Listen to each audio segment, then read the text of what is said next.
Jérémy, Alors, je te sens bien parti. déjà, effectivement, la première chose pour des gens qui ont une équipe commerciale, c'est pas toujours facile d'avoir une équipe qui passe son temps en prospection. Donc, c'est de pouvoir équiper ses commerciaux de rendez-vous qualifiés. Complètement. C'est tout à fait juste ce que dit Jérémy. C'est pouvoir équiper, comme il dit, oui, on peut parler d'équipement, finalement, on leur met clé en main la fourniture de leads, qui ont pour caractéristique d'être des prospects chauds, enfin dans le sens demandeur. Et pour faire quoi? Pour équiper, comme dit Jérémy, j'aime bien ce terme, hein, ça fait un petit peu technique, pour équiper, pour accompagner, pour alimenter, on pourrait dire. Hein. Finalement, je vais retenir le terme de Jérémy, équiper son équipe. Second point, Jérémy, autre Jérémy, Jérémy Bis, on t'écoute. Au niveau de leur rentabilité, ce que je veux dire par là, c'est qu'un commercial, quand il travaille pour nous, il rapporte beaucoup plus d'argent quand il est en clientèle qu'en prospection. Ah ben oui, complètement. Ça c'est, il va apporter une meilleure rentabilité au patron, enfin à son entreprise. Exactement. C'est ça que tu veux dire, à son organisation au sens large. Rentabilité, plus forte rentabilité, c'est clairement le souci de performance, de rentabilité.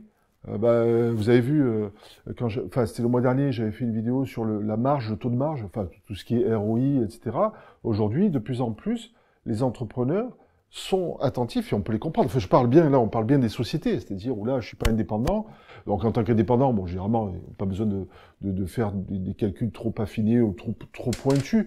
En tant qu'indépendant, c'est assez simple de savoir. Mais par contre, quand on commence à être un petit peu étoffé, au niveau de son organisation, si on s'intéresse pas de près à finalement ces histoires de marge, de taux de marge, de seuil de rentabilité, vous en voulez, vous, des critères en termes comptables, pour l'avoir fait un petit peu synthèse financière, je commence à rentrer dans les détails, je m'aperçois quoi? Ah ben oui, mon commercial il est bien gentil, enfin il est bien gentil, oui, moi je le paye, le compteur il tourne, mais pendant qu'il prospecte, est-ce qu'il m'apporte quelque chose, est-ce qu'il m'apporte une vraie valeur? Non. Ben non, c'est ça. Parce que sa prospection, qu'est-ce qu'elle va donner?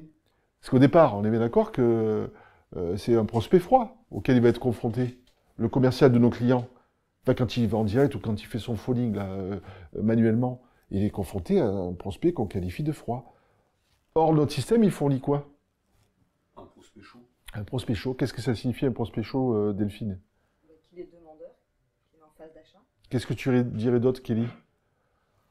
C'est quelqu'un qui est déjà intéressé, donc si après justement on a des commerciaux, c'est ça. Ça permet, le commercial fait son vrai métier entre guillemets, c'est-à-dire vraiment vendre le service, l'offre, la solution derrière. Donc il y a un meilleur taux de transformation aussi.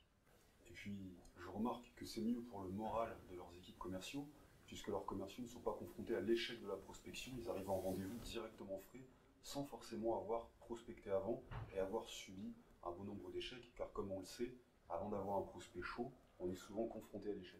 Ouais, complètement. Merci Jérémy. Donc en plus de la rentabilité, tu nous apportes un autre élément, c'est finalement de contribuer à un meilleur moral. Qui dit moral, on peut l'associer, si tu es d'accord, au mot motivation. Le mot résultat. C'est ça, Delphine? Donc le moral va conditionner finalement, un bon moral va conditionner une bonne motivation, laquelle va conditionner, comme tu nous disais, des meilleurs résultats. Hein. Finalement, c'est un petit peu la trilogie gagnante. J'alimente, finalement, en tant que dirigeant de société, j'alimente les commerciaux, je contribue à leur morale. Enfin, quand même, il faut qu'on se rappelle, ça permet quoi en passant par nous, Jérémy? Ça permet de limiter le turnover aussi. Ben oui, bien évidemment. Ça permet de limiter le turnover grâce à cet avantage d'alimenter, il a tout à fait raison, limiter le turnover.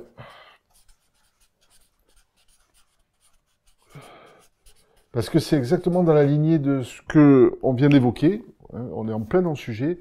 Un commercial, il faut le recruter, ça fait pas. Je relance. Alors, soit je le fais moi-même et c'est chronophage, ça prend du temps. Pendant que je fais ça, je fais pas autre chose. Hein, si on se met à la place de nos clients dirigeants.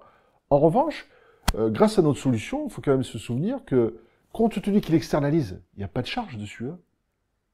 Nous, le coût, hormis la question de forte rentabilité, parce que quand on voit que ça coûte même pas le coût d'un salarié pour faire le travail de 12 à 15, forcément, vous l'avez vu, hein, de plus en plus, quand même, ils ont conscience, je dirais, de l'intérêt, de la rentabilité de notre solution. Pas besoin d'avoir fait de grandes études de mathématiques pour le comprendre. Mais au demeurant, Jérémy pointe du doigt un aspect qui me paraît majeur. Alors, pour le 5e point, j'aimerais bien que ce soit une des filles présentes autour de la table qui nous livre le 5e avantage pour nos clients qui ont pour caractéristique d'être finalement, des sociétés. Ça peut être de se développer. Delphine. De se développer, mais au sens large du terme, c'est-à-dire de se projeter, d'avoir des projets d'entreprise, soit pour développer un nouveau produit, soit pour une nouvelle gamme de services. C'est vraiment de se développer, se projeter pour agrandir l'entreprise en termes de services ou de produits et voir les choses en plus grand. Tu es d'accord, Kelly? Oui, oui, bien sûr.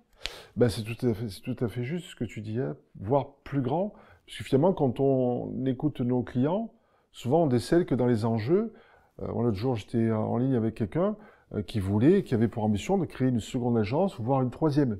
Alors il m'a dit, si je continue ma prospection manuellement, c'est un petit peu ce que suggère ton propos, hein, bah, finalement je vais aller plus lentement et raisonnablement on ne peut pas atteindre son objectif. Quand on se fixe un objectif qui est smart, bah oui, il doit être réaliste, mais enfin il y a aussi le mot ambitieux et temporel. Donc temporel si je souhaite créer une seconde agence dans 6 mois ou dans 1 an, et si j'y vais manuellement, c'est un petit peu comme celui qui va à la guerre. Il a le choix, on peut lui donner un FAMAS, puis il dit non, non, ça va, j'y vais juste avec mon petit...